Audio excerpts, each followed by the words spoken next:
تقرب الی اللہ کے دو مراحل بیان کیے اس حدیث میں. فرمایا وَمَا تَقَرَّبَ إِلَيَّ عَبْدِي بِشَيْءٍ أَحَبَّ إِلَيَّ مِمَّا افْتَرَضْتُهُ عَلَيْهِ. میرا بندہ جب میرا قرب حاصل کرنے کی کوشش کرتا، تقرب جو ہے باب تفاعل ہے، محنت سے کوئی کام کرنا، کوئی چیز حاصل کرنا محنت کے ساتھ، تقرب تعلم علم حاصل کرنا محنت کے ساتھ، مسلسل پہم جد و جہد کے ساتھ. من تقرب الی عبدی ما تقرب الی عبدی بشیء احب الی مما افترضته علیہ. میرا بندہ جب میرا قرب حاصل کرتا ہے تو جن چیزوں سے حاصل کرتا ہے ان میں مجھے محبوب ترین وہ ہیں کہ جو میں نے اس پر فرض کر دی. اس کے برعکس وما یزال عبدی یتقرب الی بالنوافل، اور نہیں ہوتا یہ کہ میرا بندہ میرا قرب حاصل کر رہا ہو نوافل کے ذریعے سے، یہاں تک کہ ایک مقام آ جاتا حتی احبہ، کہ میں اس سے محبت کرنے لگتا ہوں. فکنت سمعہ الذی یسمع بہ، پھر میں اس کے کان بن جاتا ہوں جن سے وہ سنتا ہے.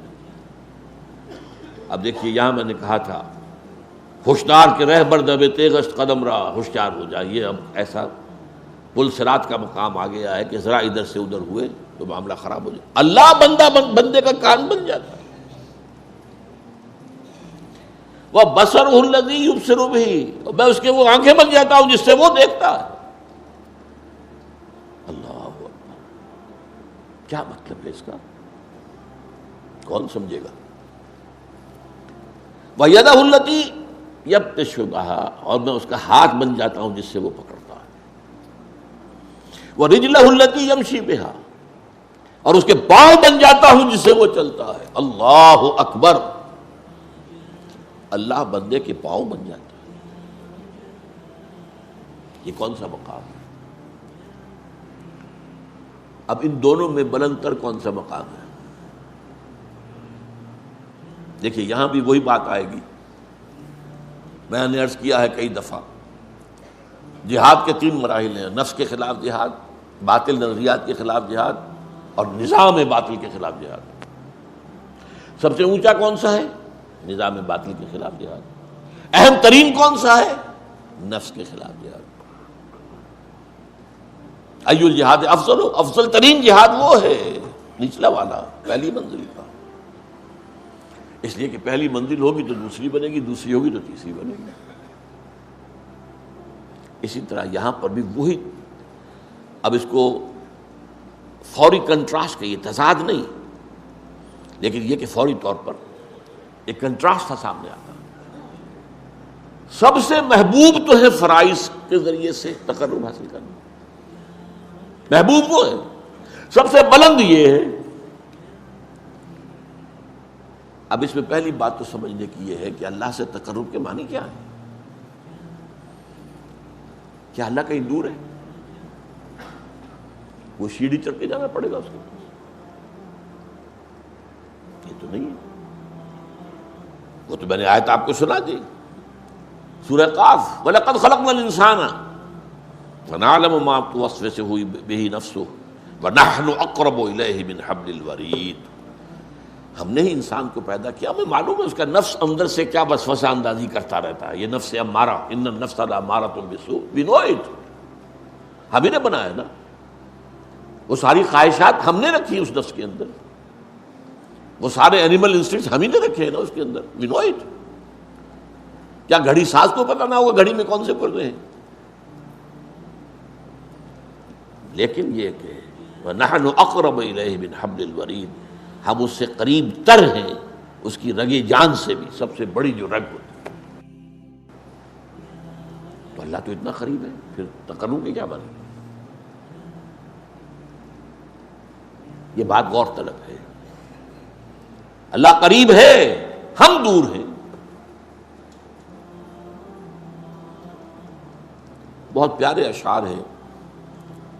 کرا جوئی چرا در پیچ ہوتا بھی کہ او پیداست تو زیر نقابی.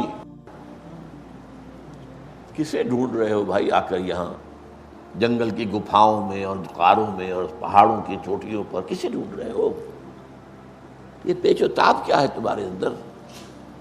یہ فلسفہ اور یہ عقل اور اس کے گھوڑے دوڑا رہے ہیں ذات و صفات باری تعالیٰ کے بارے میں، یہ پیچ و تاب۔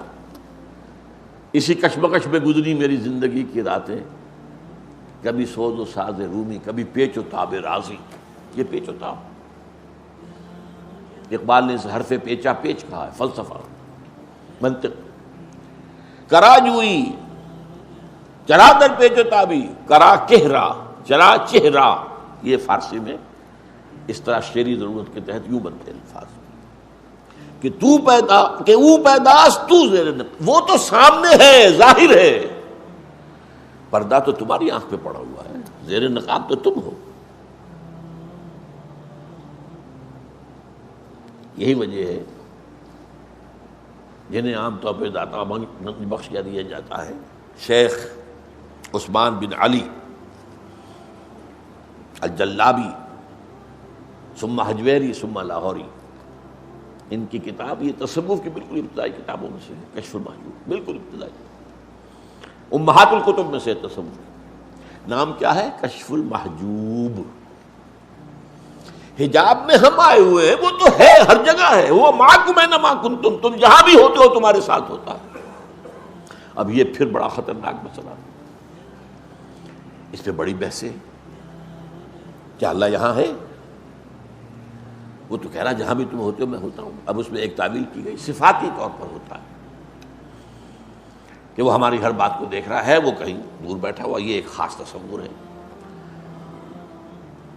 جو اکثر کم سے کم جو بھی ذہن و فکر کی کوئی اونچی سطح رکھتے ہوں وہ اس کو قبول کرنے کو تیار نہیں ہے۔ اللہ کسی جگہ پر محدود ہے؟ نہیں۔ کیسے ہمارے صاحب نہیں جانتے؟ اس میں یہ ہے اصل میں جو بچانے والا راستہ ہے۔ اللہ دیکھتا ہے، کیسے دیکھتا ہے ہم نہیں جانتے۔ کیا اس کی آنکھیں اس طرح کی ہیں؟ کیا اسے بھی دیکھنے کے لیے روشنی کی ضرورت ہوتی ہے؟ بہت سے جانور ہمیں معلوم ہے جو بغیر روشنی کے دیکھتے ہیں، اللہ کیسے دیکھتا ہم نہیں جانتے۔ وہ سنتا ہے، یہ جانتے ہیں ہم، کیسے سنتا ہم نہیں جانتے۔ وہ ہمارے ساتھ ہے، اس میں کوئی شک نہیں، کیسے ہے یہ ہم نہیں جانتے۔ اس کیسے کی کھود کرید میں جب پڑے تو وحدت الوجود نکل آیا، وحدت الشہود نکل آیا، وہ فلسفے بڑے بڑے نکل آئے، وہ عقل و خرد کی بڑی اونچی منزلوں پر جا کر آدمی کی کچھ سمجھ میں تو آ سکتے ہیں، ورنہ اسی میں کفر ہے۔ اس کا ہر چیز اللہ ہے، اس کا مطلب ہے اس میں سے وہی پھر ہماؤس نکل آیا۔ یہ سارے فلسفے انسانوں نے اسی سوچ میں تو نکالے ہیں۔ لیکن یہ کہ میں نے کہا تھا نا کہ ہوشدار کے رہبر دب تیغست قدم راہ، تو اس اعتبار سے تقرب کا مفہوم کیا ہے کہ اللہ کی طرف باطنی طور پر بڑھنا، اور بڑھنے کے لیے کہیں دور جانے کی ضرورت نہیں ہے، اپنے ہی اندر۔ وہ جو میں نے بارہا آپ کو سنایا ہے شعر عبد القادر بیدل کا، ستم است گر ہوست کشت کے بسیر سر و تمن درا، تجھے اونچا کم نہ دمی دئی درے دل کشا بچمن درا۔ بڑے ستم کی بات ہے کہ تمہاری خواہش نفس تمہیں کہے چلو بھائی ذرا باغ میں جا کے دیکھو، سر و سمن کی سیر کرو، دیکھو کیسے اچھے اچھے پھول ہیں، کیسا سبزہ ہے۔ ارے تم خود گنچے سے کم دمکتے ہوئے نہیں ہو، تم تو اللہ کی تخلیق کا کلائمیکس ہو۔ ذرا کبھی اپنے دل کے دروازے کھولو، اندر کا جو باغ ہے کبھی اس میں داخل ہو کر سیر کرو، کہ اپنے من میں ڈوب کر پا جا سراغ زندگی۔ تو وہ تو ہے، وہ کہیں دور نہیں ہے، تم جو ہے اس کی طرف متوجہ نہیں ہو۔ تمہاری ساری توجہ جو ہے دنیا کی طرف ہے، تمہاری ساری بھاگ دوڑ دنیا کے لیے، تمہاری ساری سوچ بچار دنیا کے لیے، تم اس کی طرف متوجہ نہیں ہوتے۔ ہم تو مائل بکرم ہیں، کوئی سائل ہی نہیں، راہ دکھلائیں کسے رہنم منزل ہی نہیں۔ یہ جو حدیث میں آتا ہے کہ رات کے آخری حصے میں اللہ سمائے دنیا تک اتر آتا ہے، کیسے اتر آتا ہے یہ ہم نہیں جانتے،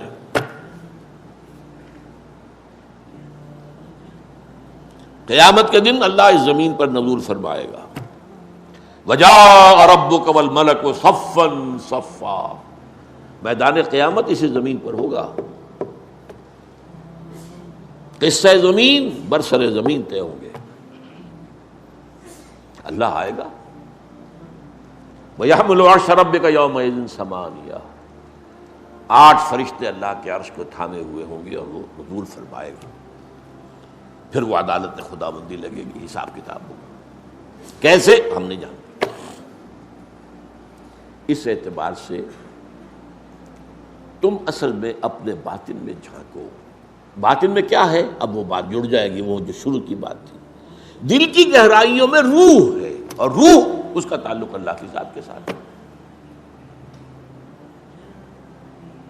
روح کی طرف توجہ نہیں تمہاری، تمہارا سارا توجہ ہے وہ جسد مادی کی طرف ہے، اس کے تقاضوں کی طرف ہے، اس کی ضروریات کی طرف ہے، اسی میں مصروف ہے. روح کی طرف متوجہ ہو کر انسان تقرب حاصل کرتا ہے کہ او پیداس تو زیر نقابی هو الاول والآخر والظاہر والباطن. سب سے ظاہر ہستی تو اسی کی ہے، ہاں سب سے مخفی بھی وہی ہے. اس کی ذات کی کنہ تک کوئی نہیں پہنچ سکتا. وہ کیسے دیکھتا ہے تم نہیں جان سکتے.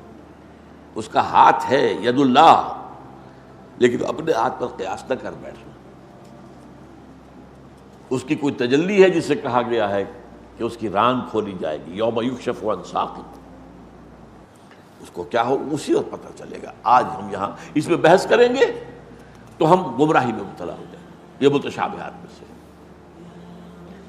تو یہ ایک حد تک تو میری بات اس موضوع پر، اب کیونکہ وقت ختم ہو گیا، میں سبق کر رہا ہوں کہ قرب سے معاملہ قرب مکانی نہیں ہے، یہ قرب معنوی ہے. وہ آیت میں نے شروع میں پڑھی تھی، دوبارہ چونکہ دہرا رہا ہوں تو اس کا ایک سجدہ جو کر لیجئے گا بعد میں. کَلَّا لَا تُطِعْهُ وَاسْجُدْ وَاقْتَرِبْ. اے نبی، یہ ابو جہل وغیرہ کی باتیں آپ نہ مانیے، توجہ نہ دیجیے، دفع کیجیے ان کو. آپ تو سجدہ کیجیے اور قریب ہو جائیے. اور حدیث میں آتا ہے اقرب ما یکون العبد الی اللہ فی السجود، قریب ترین جو ہوتا ہے بندہ اللہ سے وہ سجدے میں ہوتا ہے، اگر واقعتاً معنن سجدہ کر رہا ہو. ایک سجدہ وہ ہے کہ جسم تو جھک گیا ہے اور نفس امارہ کھڑا ہے جو کہ تو شیطان لعین کی طرح میں سجدہ نہیں کروں گا، تم جاؤ کرو. یہ تمہارے اعضاء و جوارح کا سجدہ ہے، دل کا سجدہ نہیں. لیکن جب پوری ہستی کے ساتھ اللہ کے سامنے سجدہ کرو گے تو یہ قریب ترین ہوگا اللہ کے ساتھ معاملہ. فصلی اللہ تعالی علی خیر خلقہ محمد.